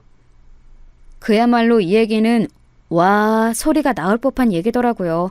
듣고도 믿기질 않아서 넋이 나가 있는 제 앞으로 더 충격적인 소식을 듣게 되었어요. 사실 이때 들은 얘기를 생각하니 애지간해서 이 시기에 형님을 그 집에서 빼내긴 힘들었을 것 같네요. 게다가 혹시 당신은 알았어? 아니다. 누나도 모르고 있었던 것 같아. 그게 글쎄 임신을 했다지 뭐야? 될 거라고 기대도 생각도 아무것도 안 하고 있었잖아. 그러니 누나도 어지간히 황당해하는 것 같아. 뭐? 임신? 그게 진짜야? 세상에 전혀 몰랐었어. 형님도 그런 얘기 한 번도 하신 적 없는데. 느지막이한 결혼이라 양가 어느 쪽도 아기에 대한 화제를 언급하지는 않았지만 사실 이게 좋은 소식인지 안 좋은 소식인지도 헷갈리더라고요. 아주버님의 외도 문제만 아니라면 더없이 좋은 얘기일 텐데 형님은 오롯이 이런 상황을 짊어지고 가야 하는 거잖아요. 그리고 평소 그렇게 아기를 원했던 분이라 웬만하면 좋은 쪽에 초점을 맞추는 수밖에 없었어요. 가족들 모두 심란한 상태로 머물고 있던 가운데 이 상황에서 감정을 관리하지 못하고 폭주해버리신 분이 있었으니 그분은 바로 저희 아버님이셨어요. 진짜 그러시면 안 되는데 임신한 형님을 생각해서라도 자중하셔야 하는데 아버님 딴에는 임신이라는 키워드 자체에 더 분노하게 되신 것 같더라고요. 어쩌면 아버님의 폭주대로 이루어지지 않은 게 다행이긴 하겠지만 이때 아버님이 잔뜩 날이 서서 본인 사위를 호출하셨다는데요. 너무 웃긴 건 아주버님이 거기에 응하지 않았다는 거예요. 전화도 안 받고 답장만 띡 보냈다는데 그걸 어머니가 저한테 보여주시더라고요. 야, 이것 좀 봐라. 글쎄 뭐라고 왔는지 아니? 아버님, 요즘 야근이 많아서 못 갈 것 같습니다. 그리고 부부 사이는 저희가 알아서 하겠습니다. 어제 전화 주신 내용도 많이 불쾌하고 이 사람한테 실망스럽습니다. 그럼 또 뵙겠습니다. 이렇게 온 거야. 네 아버님이 사위한테 전화해서 뭐라 난리치긴 했거든. 그런데도 분이 안 풀리니까 얼굴 보고 한바탕 다 혼내려고 부른 거였어. 근데 사실 그것도 뭐 이제 안 보고 살 것도 아니고 애기도 생긴 데다가 평생 보고 살아야 하니 사위 한번 크게 잡으려고 했던 거지. 안 그러면 네 아버님은 네 형님 시집 보내놓고도 맨날 시엠보 인생처럼 가슴 졸이면서 살 테니까 대차게 야단 쳐놓고 다신 못 그러게 눈물 쏙 빼려고 했던 모양이야. 근데 저렇게 얌체같이 쑥 빠져나가면서 죄송하단 말도 없는 거 봐라. 나는 제 임신한 것도 그닥 기쁘지도 않아. 그러면 안 되는데 진짜 이게 무슨 일이니 정말. 상황이 이렇게 가고 있으니 어째 잘못을 저지른 아주버님은 당당해 보이고 맨날 마음고생하는 우리 불쌍한 형님이 무슨 가해자 마냥 보이더라고요. 결국 마음이 급격히 약해져 버린 어머니는 이렇게 해결할 일은 아닌 것 같다며 행동을 시작하셨는데요. 사실 전 이것도 썩 좋아 보이지는 않았어요. 사위를 어르고 달래본답시고 마치 아부하듯이 잔뜩 음식을 해서 보내신 거예요. 본인 딸내미도 임신해서 음식 잘 못 먹고 힘들고 사위도 약간은 달래서 둘이 잘 지내길 바라는 마음에 그러셨던 것 같아요. 근데 저도 약간 이때 서운했던 게 저 역시 임신을 알게 되었거든요. 그런데 흐름이 이렇다 보니 다들 마냥 기뻐할 수만은 없었고 어머니는 본인 딸 생각밖에 없으셨는지 저보고 형님 댁에 음식들을 실어주라고 하시는 거예요. 저도 임신 초기라서 몸이 영 편치 않은데 말이에요. 그래도 제가 형님과 사이가 좋았으니 망정이지 그게 아니었으면 새로운 시집살이라고 생각해서 어머니랑 감정 상할 뻔했어요. 아무튼 임신을 한 자체는 좋은 일이고 기왕이면 둘이 잘 살길 바라는 마음은 저 역시 같았답니다. 그래서 음식도 갖다 드리긴 했는데 정작 당사자인 형님의 표정은 썩 좋지 않았어요. 옳게 엄마가 갖다 주란 거지? 그래 고마워. 이거 가져다 주느라 고생 많았겠다. 엄마도 참 옳게도 임신해서 힘든데 이렇게 오라가라 시키면 어떡해. 내가 참 면목이 없어 자기한테. 마음 같아서는 집에 와서 밥 한 끼 같이 먹고 싶은데 입덧이 유별나게 심해서 몸이 너무 안 좋아. 다음에 또 약속을 잡자. 정말 미안해. 이렇게 제 입장을 배려해주는 착한 형님을 보니 어머니에 대한 사소한 서운함도 금방 가라앉았어요. 한편으로는 집안 쪽 너머로 뭔가 다 다운되어 있고 어두운 분위기가 흐르기에 그거 하나는 참 걱정스럽더라고요. 와중에 어머니는 또 분위기를 어떻게 올려보시겠다고 음식 잔뜩 얻어먹고 답장도 없는 사위한테 연락을 하셨더라고요. 이쯤 되니 저도 너무 답답하고 슬슬 화가 나기 시작했어요. 그래서 애꿎은 남편에게 화풀이를 했네요. 아니, 솔직히 딸이랑 며느리 비슷한 시기에 임신한 게 경사이긴 하지. 그런데 지금 형님 상황이 안 좋잖아. 거기 아주버님은 코빼기도 안 내비치고 있는데 무슨 여행은 여행이야. 이런 거 다닐 기분이 아닌데. 그리고 나나 형님이나 아직 몸살이고 조심해야 돼. 이거 어떻게 할 거야? 남편은 제가 평소 같지 않게 마구 화를 내자 임신 중이라 예민한 거라고만 판단을 했나 봐요. 자꾸 저를 설득하면서 자기네 좀 도와달라고 하더라고요. 당신 마음도 이해해. 알아. 힘든 거 알지. 근데 이번만 누나 좀 도와주면 안 될까? 나도 웬만하면 남의 집 일 신경 딱 끊고 살고 싶은데 엄마가 저렇게 노력하는 것도 너무 안 됐잖아. 이번만 좀 협조해주라. 내가 모든 거 다 감당할게. 응? 이렇게 되어 우리는 예정에도 없던 여행을 떠나게 되었어요. 어머니가 서울 외곽으로 펜션을 잡아서 다 같이 1박으로 여행을 가자고 하시고 단톡방은 아주 떠들썩했답니다. 하지만 얼마 되지 않아 형님이 아주 청천벽력 같은 말을 남기신 거예요. 다들 재밌는 시간 기대하고 계셨을 텐데 죄송해요. 아무래도 제가 몸이 너무 안 좋고 어제만 해도 빈혈이 심해서 주저앉았거든요. 나이 들어서 임신하니 몸이 안 따라주네요. 아무래도 여행은 무리일 것 같아요. 이렇게 말을 남기시더니 그렇게까진 안 해도 될 텐데 단톡방을 나가버리시더라고요. 나름 기대하고 계셨던 어머니도 되게 놀라셨고 우리 모두 형님의 갑작스런 퇴장에 할 말을 잃었어요. 상황이 이렇게 되어버리니 여행도 전부 무산되었고 어머니는 한동안 저희 부부에게조차도 연락을 안 하시더라고요. 조용한 가운데 저는 무던히 아기가 뱃속에서 자라고 있었고 그 가운데 친정엄마 칠순도 있어서 다 같이 여행을 다녀왔어요. 묵묵히 따라다녀주고 짐도 들어주고 운전까지 다 도맡아주는 남편을 보니 왠지 모르게 형님 생각이 나는 거예요. 우리 집 일에 군말 없이 다 따라다니는 남편인데 내가 너무 예민했던 건가 싶어 간만에 형님께 연락을 드렸어요. 그런데 늘 다정하고 따뜻하게 맞아주시던 형님이 좀 날선 반응을 하시는 거예요. 무슨 일이야, 올케? 나 지금 바빠서 통화하기 힘든데 중요한 내용 아니면 나중에 전화하자. 만나자고? 아니, 요즘 바쁘고 몸도 안 좋고 해서 누굴 만날 상황이 안 돼. 그럼 끊어? 뭔가 형님답지 않게 전화를 확 끊어버리시는데 아무래도 마음에 자꾸 걸리는 거예요. 썩 축복받지 못한 임신이기도 했지만 저한테 냉정하게 대하시는 분이 아니고 늘 친언니 마냥 잘해주셨던 분이거든요. 아무래도 본인은 몸이 안 좋아서 본인 친정 여행도 못 다녔는데 제가 너무 보란듯이 카톡 프로필에 우리 친정 식구들 여행 사진을 올려서 그런 걸까요? 별의별 생각을 다 해보게 되더군요. 그래도 그런 걸로 옹졸하게 삐지거나 시비를 거시는 분이었나 싶기도 하고 아무튼 저렇게 칼같이 잘라버리는 말투는 약간 상처가 되었어요. 남편에게도 상황을 말했더니 여지없이 자기 누나는 그럴 사람이 아니라고 하더라고요. 우리 누나는 그런 걸로 삐지고 기분 나빠하는 성격이 아니야. 얼마 전에 애기 옷도 선물로 보내줬었잖아. 당신이랑 연락을 안 하고 나한테 보내준 건 바쁜 와중에 챙기느라 정신이 없었대. 이 부분도 그런대로 납득이 가긴 했지만 아무튼 저는 이전과 저를 대하는 모습이 많이 달라진 형님을 보고 미심쩍었어요. 그리고 얼마 지나지 않아 왜 형님이 저한테 그렇게 내외하셨는지 곧 알게 되었답니다. 그것도 아주 복잡하고 불편한 일로 말이에요. 정말 간만에 형님 번호가 핸드폰에 뜨길래 놀래서 받았는데요. 전화기 너머 형님은 더더욱 놀라있는 상태시더라고요. 올케, 정말 미안한데 혹시 우리 집 좀 와줄 수 있나? 우리 엄마한테는 얘기하지 않았으면 좋겠는데 부탁이야.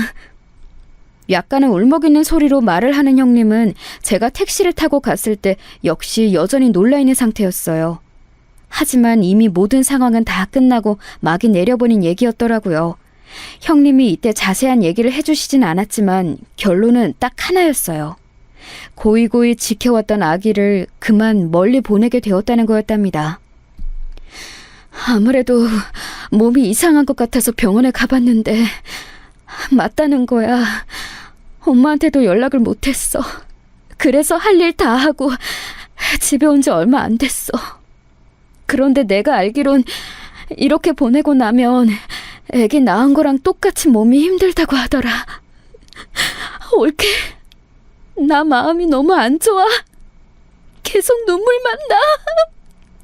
형님은 그렇게 오열을 하시더니 제 품에 안겨 한참 고개를 못 일으키시더라고요. 제 뱃속에 아기가 있어서 그런지 가슴이 찢어질 것 같았어요. 저 역시 안정이 안 되어 둘이 부둥켜 안고 한참을 꺽꺽거리며 울었어요. 자기 친정엄마가 걱정할까봐 말도 못하고 아마 상황을 보니 남편인 아주버님도 함께 쭉 있어주진 않았던 것 같아요.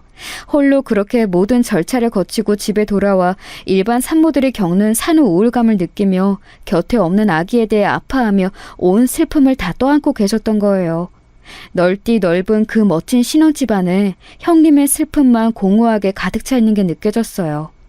도저히 참을 수가 없어서 그만 이때 눈앞에서 아주버님께 전화를 드렸는데요.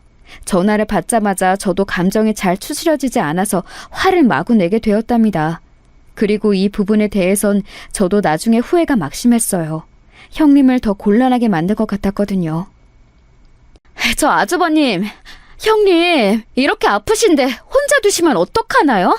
이 집에 싼더미 같은 빨래는 뭐고, 애기 낳은 거나 마찬가지인 사람한테 일거리만 잔뜩 만들어주고 나가 계시면 어떡해요? 제가 잠깐 와봤는데 집도 난장판이 되어 있고, 힘든 일 겪은 사람을 이렇게 함부로 대하시면 어떡하냐고요. 지금 저희 형님 몸과 마음이 어떤 상태인지 모르세요? 저도 상당히 울컥해서 감정 조절이 안 되어 소리를 지르다시피 했어요. 말 맞다나 저런 환경 안에 형님이 계셨던 거니까요. 어떻게 아이를 먼저 보낸 와이프를 집에 혼자 두고 집안 일거리들을 왕창 놔두고 집을 비울 수가 있나요? 그건 와이프 보고 다 치우라는 거고 아무 감정 없는 가정부 대하듯이 하는 거나 다름없잖아요. 하지만 아주버님은 제 말에 전혀 미동도 없이 외려 이런 꼴을 제가 뭐 몰래 훔쳐보기라도 한 양 짜증을 내시더라고요. 이봐요, 처남댁. 나라고 뭐 기분이 편하겠어요? 남 일하는데 이렇게 전화해가지고 불같이 화를 내고 소리를 질러대면 어떡해.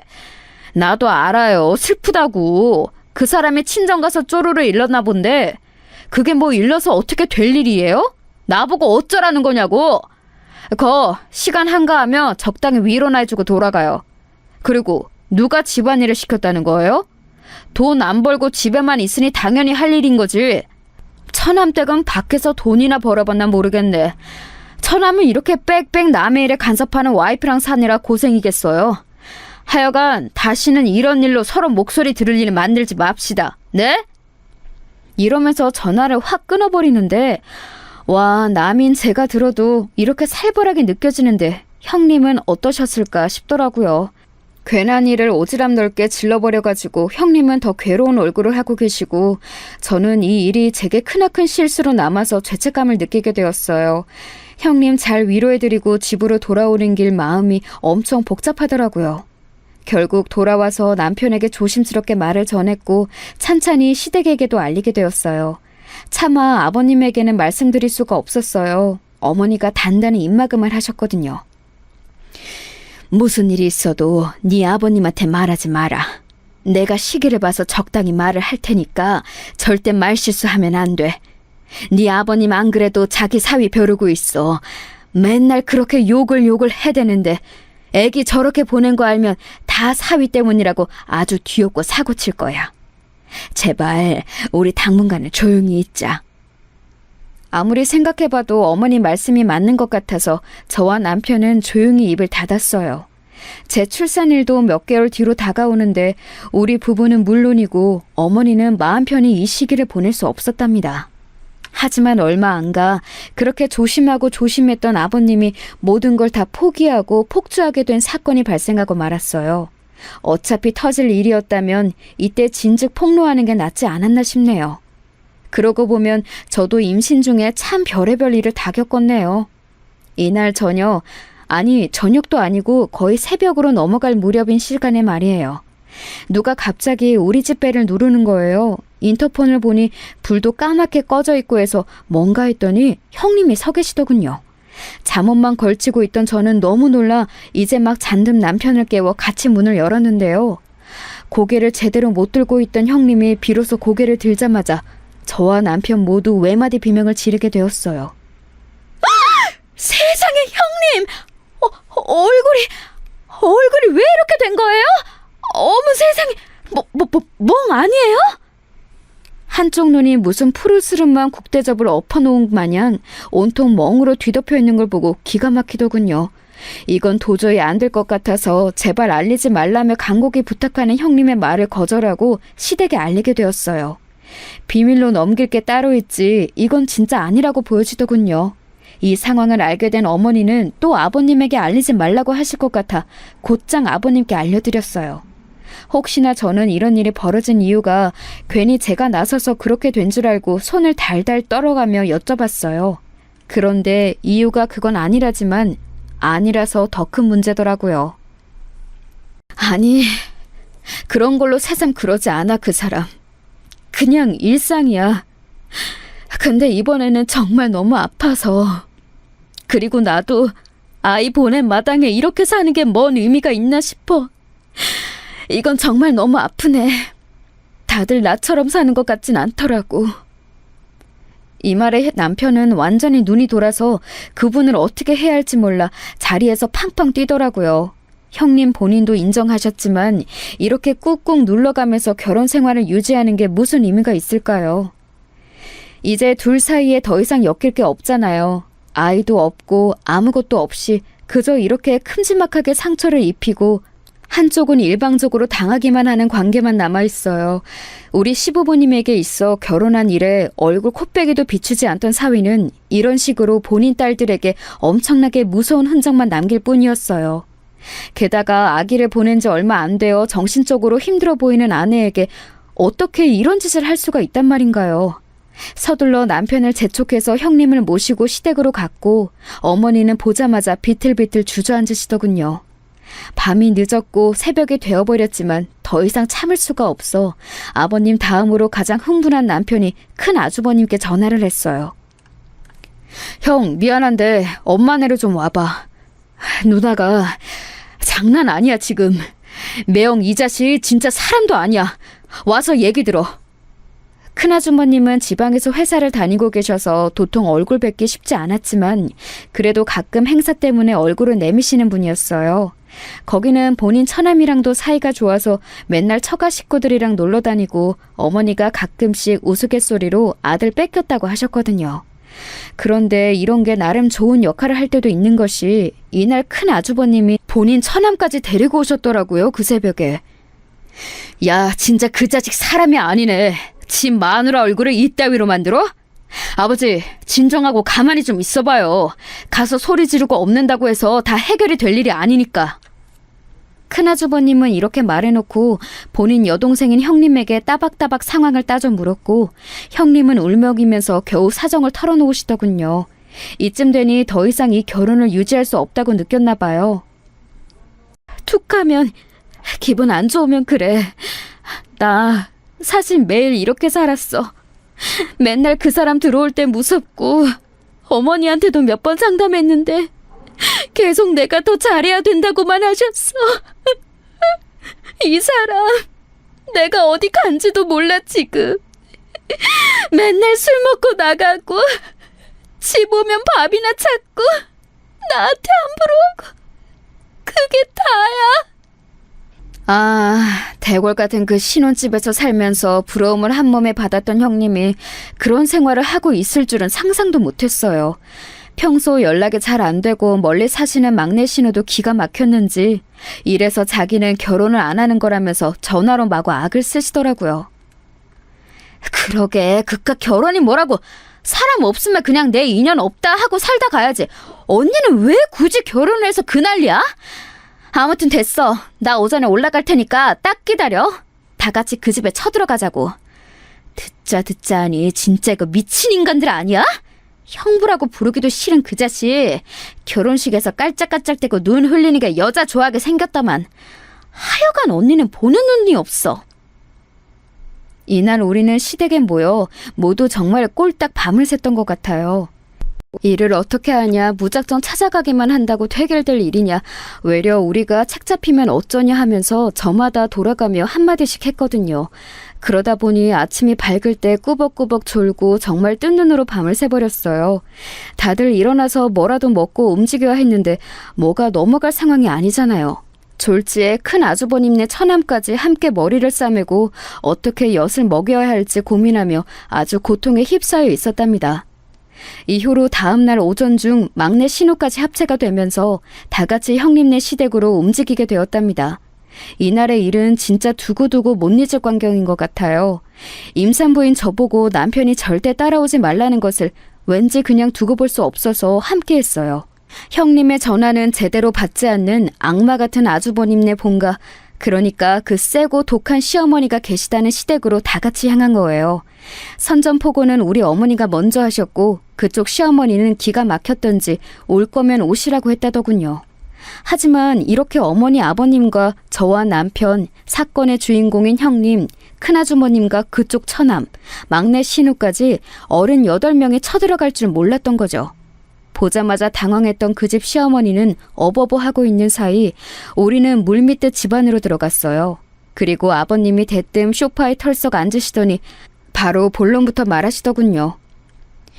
이제 아들 불러오세요, 당장. 내 앞에 무릎 꿇릴 때까지 우린 안 나갈 거니까 그리하시고. 빨리 부르세요. 내 전화도 안 받읍디다. 자식 교육을 어째 그렇게 시키셨소? 오늘 한번 제대로 수치 당해보세요. 뭐 우리 식구들 끌어낼 거면 다 끌어내보시라고. 처음에 그 집 시어머니는 이게 뭐하는 짓이냐고 하다가 우리 어머니가 대뜸 형님을 들이밀어대며 우리 딸 얼굴을 보라고 소리를 지르니 움찔하더라고요. 이거 그 집 아들 작품이에요. 잘난 김서방 짓거리라고요. 뭐? 경찰을 불러? 부르면 누가 잡혀갈까요? 우리가 조치를 당할까요? 아니면 그댁 아들이 수갑을 찰까요? 마누라며 장인 장모 전화 다 무시해버리는 자식놈으로 아주 잘 키우셨네요. 당장 불러요! 이렇게 와악 하고 소리를 지르는 어머니와 아버님 뒤로 저와 남편을 비롯한 처가 식구들이 이글이글 타오르는 눈으로 노려보고 있었어요. 아이 참, 알겠어요. 부를 테니까 좀 조용히 좀 하세요. 이게 뭔 짓거리들이야 진짜 단체로 몰려와서는. 그 집 시어머니는 궁시렁궁시렁 거리면서 무례하게 대꾸하면서도 계속해서 자기 며느리인 우리 형님 눈주변에 시선을 못 대더라고요. 암만 해도 본인 아들이 해놓은 짓거리라고 하고 우리는 당당하게 들어와서 따져대고 있으니 거짓말은 아닌 상황이니까요. 여차하면 다 자기 아들이 궁지에 몰려 제대로 욕을 먹게 생겼으니 불안했나 봐요. 그 사이 계속 어떻게든 달래보겠다면서 새삼스럽게 우리 형님 이름을 다정하게 부르지 않나 이상한 말로 자꾸 잘못을 떠넘기려 하더라고요. 저기 세아가 우리 석훈이가 일부러 그런 게 아닐 게다. 그리고 너도 잘못이 있었겠지. 애가 절대 아무 뜻 없이 아무한테나 그러는 애가 아니야. 듣자 하니 너가 집안일도 잘 안 하고 고마운 줄도 모른다고. 그리고 시댁 어른들이랑 어울릴 줄도 모른다더라. 석훈이가 나한테 엄청 상담하고 그랬어. 그러니까 부부끼리 잘 맞춰가면서 살았어야지. 응? 너무 우리 석훈이한테 뭐라고 하지 말고 너도 네 자신을 돌아봐야지. 안 그래? 그런 말을 하면서 자꾸 우리 형님 주변을 돌면서 설득시키고 세뇌를 시키려고 하더라고요. 결국 못 참고 제가 나섰어요. 저기 어르신, 그만하시는 게 좋을걸요? 뭐 우리 형님이 집안일도 안 하고 고마운 줄을 몰라요? 뭘 고마운 걸 알았어야 했는데요? 형님이 임신하셨다가 아기를 떠나보낸 것도 다 아실 거 아니에요. 그거 누구 때문에 그리 됐는지 우리는 너무 잘 알겠는데 어르신의 눈에 무슨 까막눈이 씌워진 건지 곧 죽어도 본인 아들 탓은 아닌 것 같으세요? 게다가 보낸 지 얼마 되지도 않았어요. 남편이라는 인간이 그거 알면서 어떻게 여자를 이 꼴로 만들어놔요?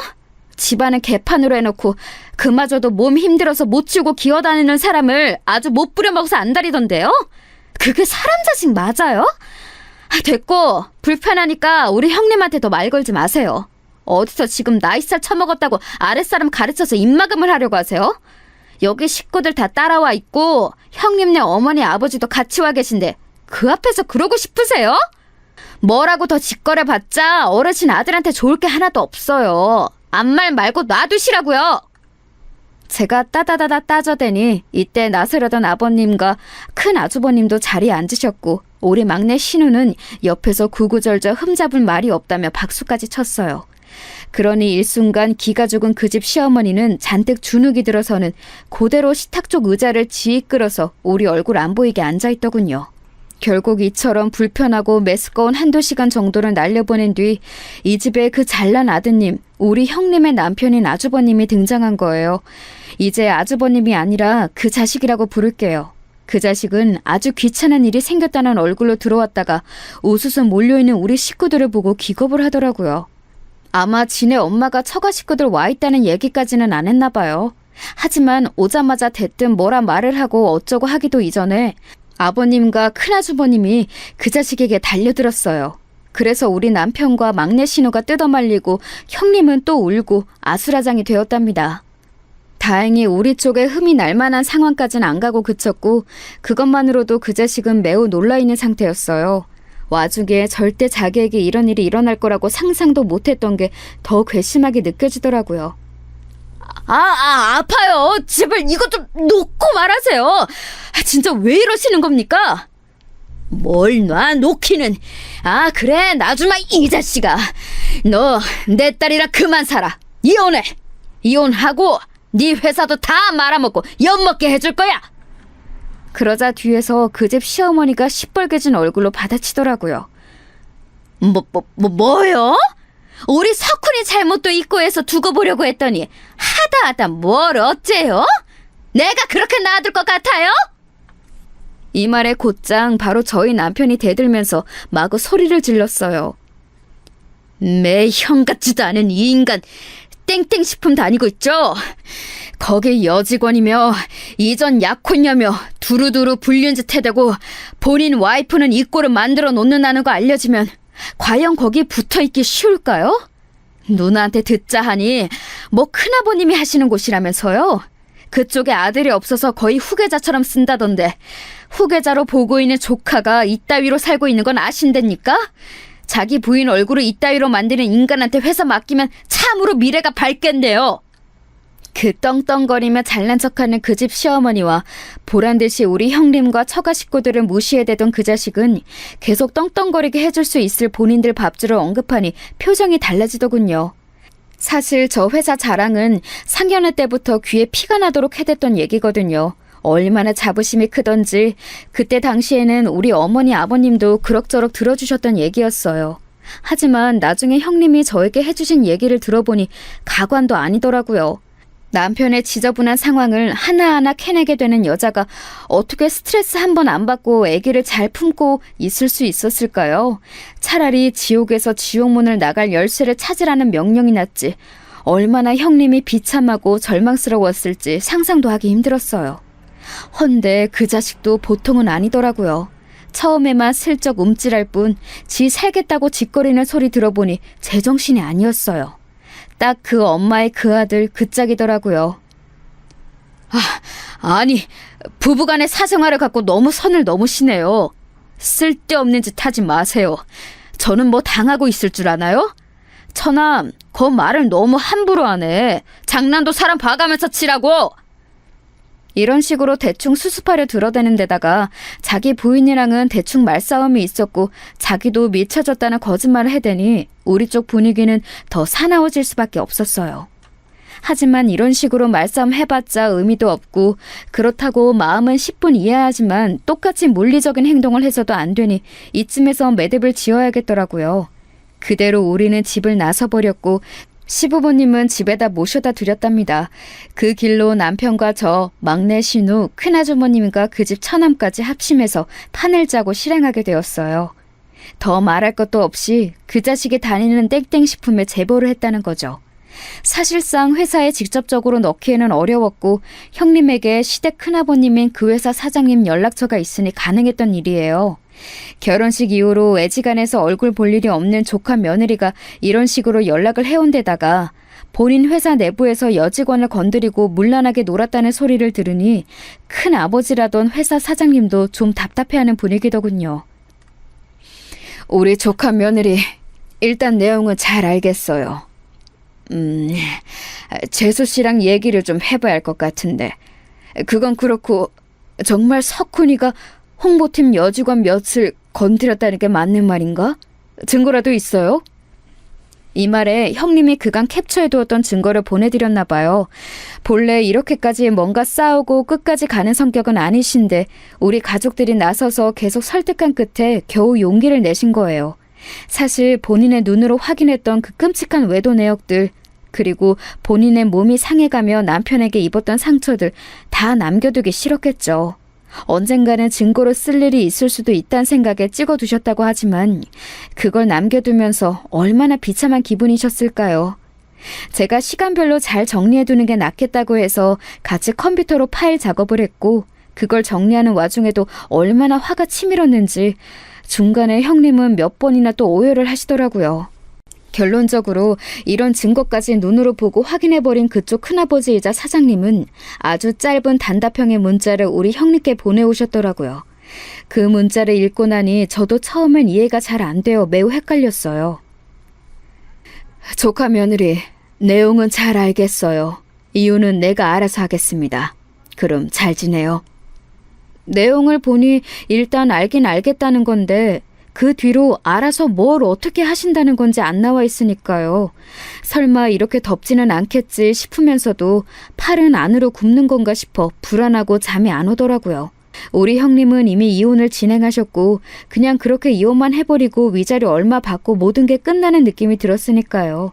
얼마간 손톱 물어뜯으면서 불안해했는데 형님 이혼하시고 며칠 안 되어 기쁜 소식을 듣게 되었어요. 올케 고마워. 큰아버님이 나한테 별도로 연락을 주진 않으셨지만 이 인간이 나한테 전화해서 거품 물면서 난리를 치더라고. 나 때문에 제명되어 버렸다고 어쩔 거냐고 아주 발악을 하네. 긴 말씀은 않으셨지만 알겠다는 말이 이 인간 처리하겠다는 말이었나 봐. 그래도 말이 통하는 어르신이어서 얼마나 다행인지 몰라. 그리고 그 인간 말이야. 진짜 어이가 없어서 눈물이 날 지경이더라. 이제 와서 나보고 잘못했대. 지네 큰아빠한테 연락해서 다 없던 일이라고 네가 거짓말한 거라고 해주면 위자료를 얼마 더 주겠다나? 진짜 내가 별 그지 같은 쓰레기랑 같이 살았었나 봐. 법원 갔을 때는 눈 깜짝도 안 하고 멍 거적대게 치우듯이 이혼을 마무리하더니 지금 애걸복걸하고 난리도 아니야. 그냥 전화 끊고 차단해버렸어. 형님 말 맞다나 그 자식은 이혼 얘기까지는 그럭저럭 쿨하게 받아들이는 양 끝까지 지 잘못은 없다는 식으로 굴었대요.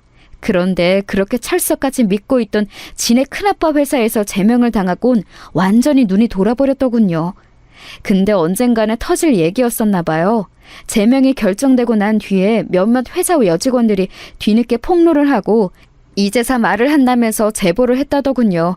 한편으론 저 여직원들처럼 그 자식과 그냥 스쳐 지나가는 재수없는 인연이 아니라 무려 남편으로서 아기까지 임신했었던 형님이 무척 안타깝게 여겨졌어요.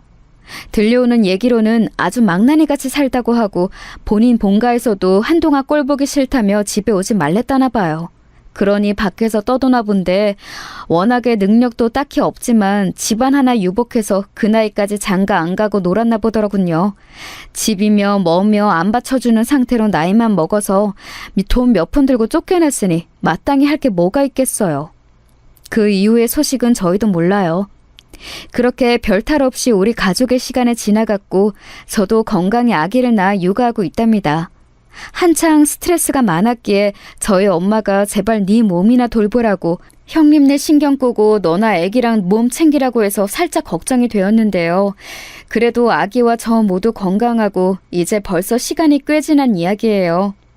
형님은 이혼 후 모든 걸 정리하고 잠깐 쉰다며 해외에 나가 계시는데 거의 그쪽에 적응을 해버리신 것 같아요. 딱히 언제 들어오겠다는 말씀도 없고 그냥저냥 잘 지내고 계신 것 같더라고요. 여러모로 심적인 치유가 잘 되시길 바랄 뿐입니다. 여기까지 제 얘기를 들어주셔서 감사합니다. 모두 건강하세요.